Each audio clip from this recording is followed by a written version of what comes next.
سرسبز اس گلزار کے یہ پھول یہ عطار کے مردہ دلوں کو دے جلا ہادی ہے طلبگار کے الحمدللہ رب العالمین والصلاة والسلام علی سید المرسلین اما بعد فاعوذ باللہ من الشیطان الرجیم بسم اللہ الرحمن الرحیم الصلاة والسلام علیک یا رسول اللہ وعلی آلک واصحابک یا حبیب اللہ الصلاة والسلام علیک یا نبی اللہ وعلی آلک واصحابک یا نور اللہ۔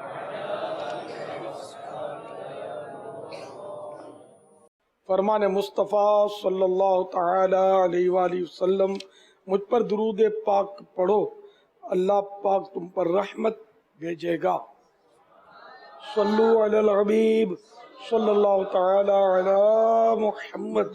مرشد کی خدمت میں ایک سوال کرتا ہوں کہ اپنے والدین کے فدیہ نمازوں کا طریقہ بتا دیجئے۔ جو عزیزوں کا رشتہ دار فوت ہو چکے ہیں ان کی لیے نماز کا فدیہ ادا کرنے کا طریقہ عطا فرمائیں۔ نماز کے فدیے کا طریقہ یہ ہے کہ مرحوم کی جتنی نمازیں رہ گئی ہیں ان کا حساب لگا لے۔ فرض روز کے 5 بنتے، ایک وطر، یہ بنتے ہیں 6 فدیے روز کے اس کے بنیں گے۔ اب اگر یاد ہی نہیں ہے یا شروع سے ہی نماز نہیں پڑھتا تو پھر 12 سال، مرد ہے تو 12 سال کی عمر سے اس کا حساب لگائے، عورت ہے تو 9 سال کی عمر سے اس کا حساب لگائے، کیونکہ 9 اور 15 کے درمیان یہ کبھی بھی لڑکی بالغہ ہو جاتی ہے اور لڑکا 12 اور 15 کے درمیان بالغ ہوتا ہے، تو اس لیے وہ جو شروع کی عمر ہے نا اس سے لگانا مناسب ہے، اور شروع کی عمر سے لگایا جائے گا، اور ہجری سن کے حساب سے عمر 9 یا 12 جو بھی میں نے کیا وہ دیکھی جائے گی، انگلش کے حساب سے نہیں۔ اور اب ایک دن کے 6 فدیے ہوئے، اب اس کے حساب سے وہ 60 سال کا تھا، 50 سال کا تھا، جو بھی تھا وہ حساب لگا لیجئے۔